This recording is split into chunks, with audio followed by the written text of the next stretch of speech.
아동부 선생님들과 우리 어린이들이 총동원이 돼서 정성스럽게 찬양을 준비해서 하나님 앞에 올려드렸습니다. 하나님께서 우리 어린이들의 예배를 기뻐 받으시리라 믿습니다. 블러드문이라는 말을 들어보셨죠? 계기월식 때 지구상에서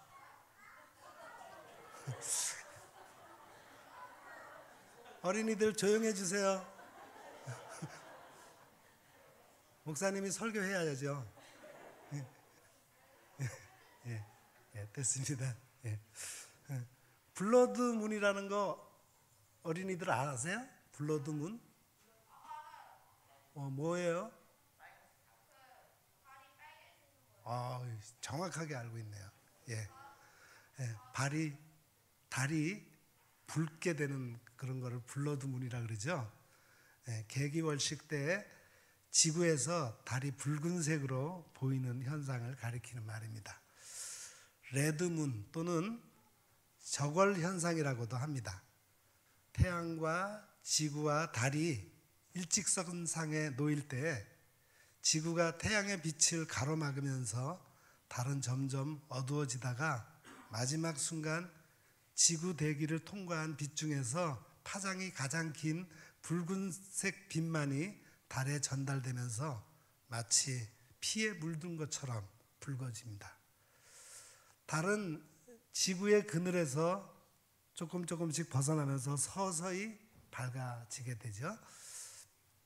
가장 최근에 발생했던 블러드문은 2022년 11월 8일 오후 7시 16분부터 8시 41분까지 이어지는 계기월식으로 블러드문 현상이 발생했었습니다.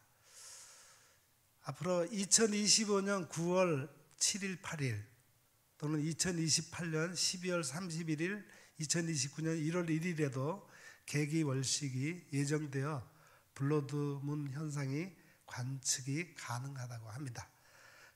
이 블러드문은 우리가 잘 아는 월식 현상 때문에 생기는 달이에요. 달이 밝은 이유가 무엇일까요? 밤에 달이 화끈하게 밝은 이유가 뭐죠? 그렇죠. 다 알다시피 달은 스스로 빛을 밝히기 때문이 아니고 태양의 빛을 받아서 우리 지구상에서 달을 볼 때 환하게 밝아 보이는 거예요. 달은 가까이서 보면은 돌로만 되어 있는 별입니다. 그런데도 달이 밝은 이유는 바로 강렬한 햇빛이 달에 반사되어서 비추기 때문이에요. 동그란 달에는 햇빛을 모두 받아 비추면 보름달, 반절만 비추면 반달, 조금만 비치면 초승달 또는 금음달이 되는 것이죠. 그런데 달에 비추던 햇빛을 지구가 막아버립니다. 지구의 그림자 속에 달이 쏙 들어가 버렸어요. 우리가 손으로 해를 가리면은 얼굴이 어두워지는 것처럼 달도 어두워져 버렸습니다.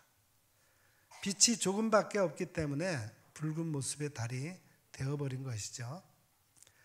이런 블러드문 현상을 보면 한 가지 드는 생각이 있어요.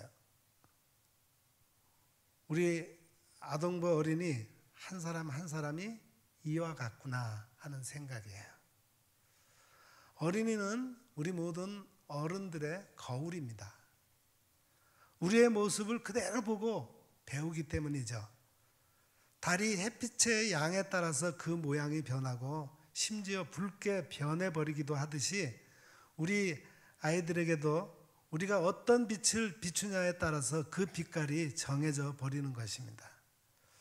아이들 앞에서는 모든 행동, 말투 하나하나를 조심해야 합니다. 아이들은 정말 빨리 잘 배우기 때문입니다. 말투도 생각도 표정도 모두 그대로 복사해버립니다. 아이들의 모습을 보면은 오히려 우리가 어떤 어른인가 되돌아보게 되고 아이들 앞에서의 삶을 엄중하게 되돌아보게 되기도 합니다.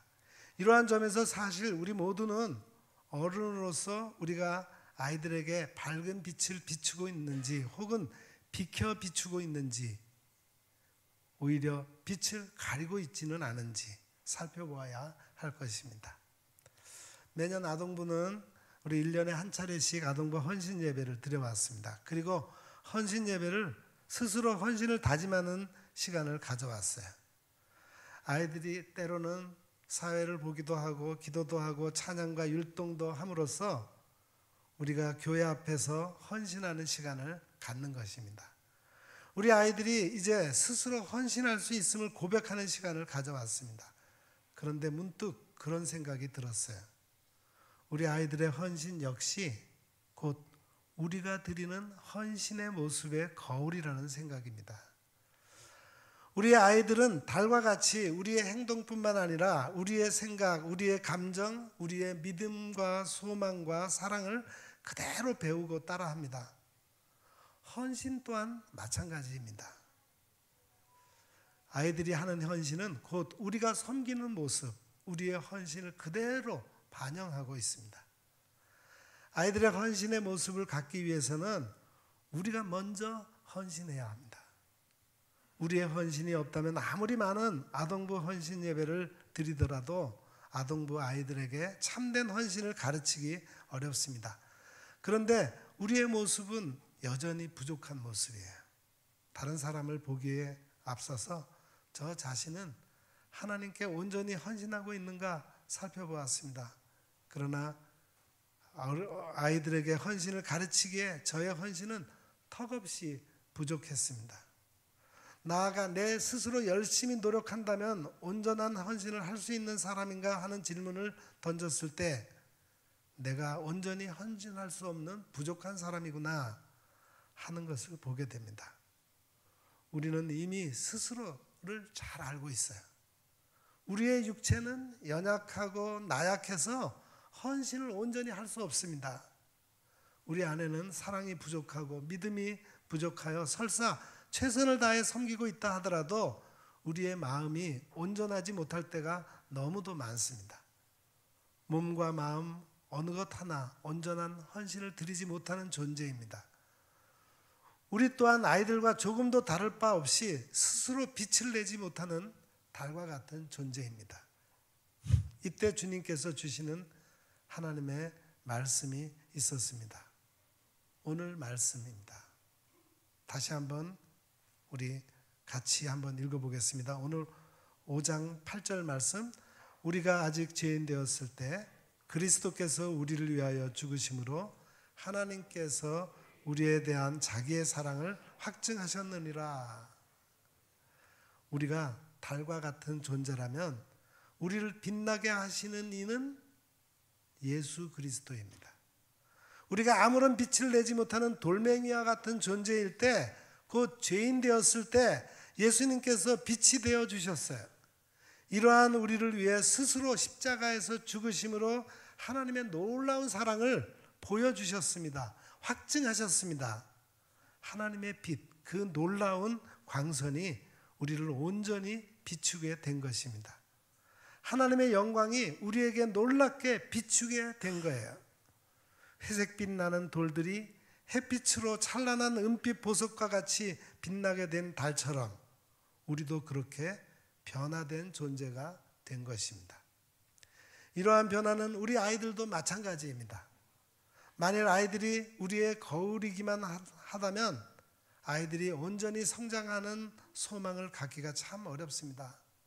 저와 같이 부족한 교역자, 교사, 부모님을 통해 우리 아이가 그리스도의 장성한 분량까지 자라기 참 힘들 겁니다.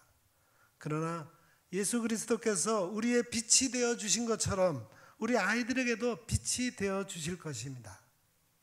아이들은 우리의 거울인 동시에 곧 예수 그리스도의 거울입니다. 그러기에 우리에게 희망이 있어요. 아직은 연약해 보이고 부족해 보이고 어리석어 보일지 몰라도 우리 아이들 한 존재 한 존재는 하나님의 영광 가운데서 자라나고 있는 것입니다. 우리의 헌신은 참 부족하여 아이들에게 온전한 헌신을 가르쳐 줄 수 없지만 아이들은 예수 그리스도의 헌신을 보며 스스로 헌신을 배워가고 있습니다. 우리가 아직 죄인 되었을 때 예수님께서 죽으심으로 사랑을 확증하셨던 것처럼 우리 아이들에게도 사랑을 확증하셨습니다. 우리는 이 희망으로 나아갈 수 있습니다. 아동부 헌신예배는 그래서 궁극적으로 하나님의 헌신을 경험하는 예배여야 합니다. 그 하나님의 헌신이 우리에게 희망이 되었다 선포하는 예배여야 합니다. 그 하나님의 헌신이 교회를 살리고 아동부를 살리고 각 가정을 살리고 그 모든 살림 가운데 우리 아이들을 살려내고 있습니다. 우리 교회는 그래서 아이들에게 우리의 헌신을 보여주는 것이 아니라 하나님의 헌신을 보여주는 곳입니다. 예수님의 헌신이 우리 아이들의 마음 가운데 비출 수 있도록 묵묵히 그림자가 되고 통로가 되고 걸음이 되는 곳입니다. 저와 우리 교사들이 할 수 있는 일은 온전히 예수님의 헌신이 드러나도록 우리의 헌신을 헌신적으로 내려놓는 것입니다. 우리 안에 임한 그 기쁨과 감격이 바로 하나님으로부터 온 것임을 나누어 주는 것입니다. 아동부 아이들이 하나님의 헌신을 온전히 경험할 때 비로소 우리 아이들이 기꺼이 헌신의 길로 나아갈 것입니다. 우리가 즐겨 부르는 찬양 가운데 그 사랑이라고 하는 찬양이 있습니다. 이 찬양 가사에는 우리를 향하신 하나님의 놀라운 사랑, 놀라운 헌신이 그대로 담겨져 있습니다. 하나님의 사랑은 변함이 없으십니다. 거짓이 없으십니다. 하나님의 사랑은 약한 자를 무시하지 않고 귀하게 쓰시는 사랑입니다. 상한 갈대를 꺾지 않으시고 꺼져가는 등불을 끄지 않으십니다. 우리 가장 작은 어린아이들로부터 백발의 노년에 이르기까지 모두를 품으시는 사랑입니다. 성실하신 사랑입니다. 그 사랑은 우리를 사랑하사 우리를 위해 죽으신 사랑입니다. 기꺼이 자기 몸을 내어 십자가에 달리신 사랑입니다. 그리고 우리 또한 살리시기 위해 다시 부활하신 사랑입니다. 이 사랑은 죽음도 생명도 천사도 어떤 권세도 현재 일도 장래 일도 어떤 능력도 높음도 깊음도 어떤 피조물도 끊을 수 없는 사랑입니다.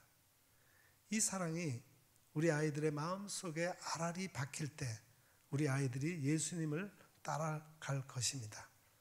우리 모두는 이제 이 하나님의 헌신을 비추는 사람이 되어야 합니다. 우리 아이들을 위해 그리고 우리 자신을 위해 하나님의 헌신을 비추는 사람이 되어야 합니다. 다른 이들에게 헌신을 강요하기에 앞서 내가 먼저 헌신하는 사람이 되어야 합니다. 그것을 위해 끊임없이 하나님의 헌신을 바라보는 사람이 되어야 합니다. 말씀을 통해서 기도를 통해서 찬양을 통해서 우리의 삶을 통해서 끊임없이 하나님의 은혜를 바라보아야 합니다. 하나님이 우리를 얼마나 사랑하시는지를 깨닫고 그 사랑으로 오늘 나를 어떻게 구원하셨는지를 바라보아야 합니다. 그 기쁨 가운데 살아갈 때 비로소 기쁨의 헌신의 삶을 살아갈 수 있습니다. 오늘날 교회에는 월식에 들어간 달과 같은 사람이 참 많습니다. 빛을 비추기는 하되 밝은 빛이 아닌 붉고 힘이 없는 빛만 비추고 있습니다. 빛을 비추기는 하되 그 빛에 힘이 하나도 없습니다. 빛을 비추기는 하되 이웃에게 해를 끼치는 빛을 비출 때도 있습니다. 오늘 우리 아이들과 함께 아동부와 함께 하나님의 참된 빛을 바라보고 참 기쁨의 빛을 비추는 저와 여러분이 되시기를 소망합니다. 경주에 가면은 세간의 유명한 최부잣집의 고택이 있습니다. 최부잣집은 무려 17세 손 최진립으로부터 28대 손 최준에 이르기까지 300여 년 동안 만석 이상의 부를 유지한 경주의 최고 명문 가문이었습니다. 이 최부잣집이 유명한 것은 비단 재산이 많아서뿐 아니라 늘 어려운 사람들을 도왔고 나라가 어려움에 처했을 때 기꺼이 전 재산을 들여서 헌신했기 때문입니다. 그런데 이러한 최부잣집에는 그 가문을 유지하기 위해 반드시 지켜왔던 유명한 가훈이 있었습니다. 최부잣집 가문에 유견이라는 게 있습니다. 자신을 지키는 교훈이죠. 자처초연, 스스로 초연하게 지내고 대인애연, 남에게 온화하게 대하며 무사정연, 일이 없을 때 마음을 밝게 가지고 유사가면, 성공했을 때는 담담하게 행동하고 득의 다면, 뜻을 이루었다고 해서 자만하지 말고 실의 태연, 실패했을 때는 태연히 행동한다. 이상 5가지 연입니다. 또 채부자 가문에 육훈이라는 게 또 있습니다. 집안을 다스리는 교훈이에요. 과거를 보되 진사 이상의 벼슬을 하지 말라. 만석 이상의 재산은 사회에 환원하라. 흉년기에는 땅을 늘리지 말라. 과객을 후하게 대접하라. 주변 백리 안에 있는 굶어 죽는 사람이 없게 하라. 시집 온 며느리들은 3년간 무명옷을 입게 하라. 채부잣집은 이 가훈을 항상 지키며 안으로는 삼가고 밖으로는 다른 사람들을 돌봄으로써 스스로를 지키는 동시에 다른 사람들의 존경을 받아왔던 것입니다. 우리는 채부잣집처럼 명문 가문들을 보면 이와 같이 반드시 지켜야 할 가훈이 있는 것을 볼 수가 있습니다. 재산과 힘만을 물려주는 것이 아니라 가장 중요한 가치를 유산으로 남기고자 하려는 노력이라 할 수 있습니다. 훌륭하고 지혜로운 유산은 스스로를 지켜주고 가정을 평화롭게 하며 사회와 국가를 발전시켜 나갈 수 있도록 도와주기 때문입니다. 그렇다면 우리 교회의 각 성도들의 가정에는 어떤 가훈과 정신, 유산이 있으십니까? 우리 성도 여러분은 어떤 것을 자녀에게 물려주고자 하십니까? 다르게 말하면 우리 성도 여러분은 무엇이 가장 가치 있는 유산입니까? 우리나라는 예로부터 자녀 교육에 뜨거운 열정을 가지고 있습니다. 지금도 서점에 가보면 자녀에게 물려주고자 하는 다양한 것들을 어떻게 가르칠지 가르쳐주는 책들이 넘쳐나는 것을 알 수 있어요. 저는 우리가 자녀들에게 가르칠 수 있는 유산이 무엇이 있을까 생각하며 크게 3가지로 분류해 봤습니다. 첫째는 삶을 살아가는 기술입니다. 재정을 관리하는 방법, 인간관계를 잘하는 방법, 공부하는 방법, 건강할 수 있는 방법 등 구체적이고 실제적인 삶의 방법들을 가르칠 수 있습니다. 두 번째는 삶을 살아가는 태도입니다. 성실한 자세, 용기 있는 마음, 남을 배려하는 태도, 예의 범절과 인사 태도와 같은 사람의 됨됨이, 마음가짐, 꿈과 가치와 같은 삶의 태도를 가르칠 수 있어요. 셋째는 그 삶 자체에 대한 지혜입니다. 내가 어떤 존재인지, 나는 어디서 왔고 무엇을 위해 살고 어떻게 삶을 이해하는지에 대해서 깊이 있는 통찰입니다. 우리가 자녀들에게 가르쳐야 할 모든 것은 이 3가지 범주로 나눌 수 있습니다. 그런데 우리는 이 3가지 중에 무엇에 가장 깊은 관심을 가지고 있는지 살펴볼 필요가 있어요. 우리는 자녀 교육에 있어서 첫 번째, 즉 삶을 살아가는 기술만을 생각할 때가 참 많습니다.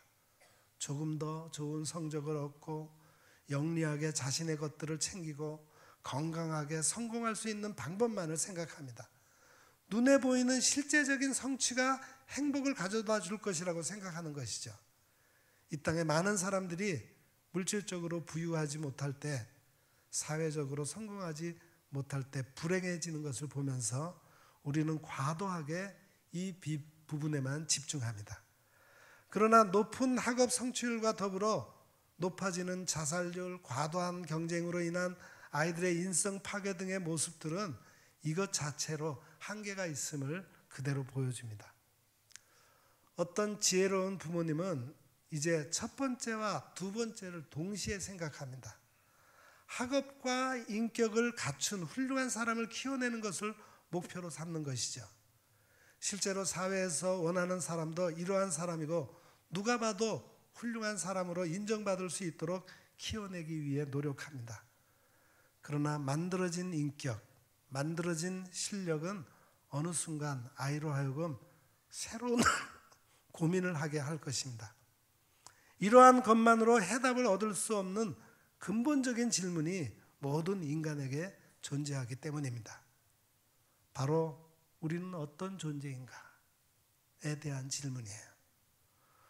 우리 그리스도인 부모들은 그래서 세 번째를 함께 생각하는 사람이어야 합니다. 세 번째 질문은 첫 번째, 두 번째와는 차원이 다른 질문입니다.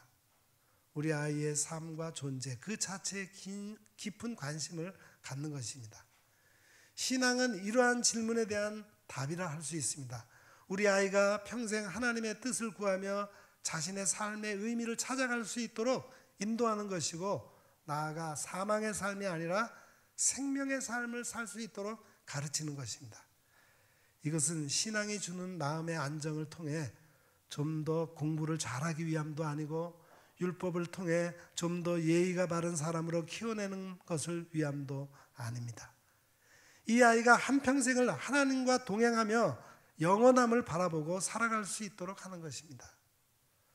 그래서 바람이 불어도 비가 와도 심지어 폭풍우가 불어도 흔들리지 않는 사람으로, 혹 흔들려도 다시 돌아오는 사람으로 키워내는 것입니다. 마음의 근원적인 사랑이 넘쳐나 온 삶을 하나님의 사랑으로 충만하게 흘려보내는 사람으로 키워내는 것입니다. 생명을 바라보며 죽음의 이 땅 가운데 생명을 드러내는 사람으로 키워내는 것입니다. 삶의 여러 가지 기술이 잎과 꽃이라면 삶의 태도는 줄기라고 할 수 있을 것입니다. 그리고 삶의 지혜는 삶의 뿌리라고 할 수 있습니다. 뿌리 깊은 나무가 바람에 흔들리지 않고 샘이 깊은 물이 마르지 않는 것처럼 우리 아이들이 신앙 가운데 양육될 때 우리 아이들은 반석 위에 지은 집 같은 든든한 것으로 서갈 수 있을 것입니다.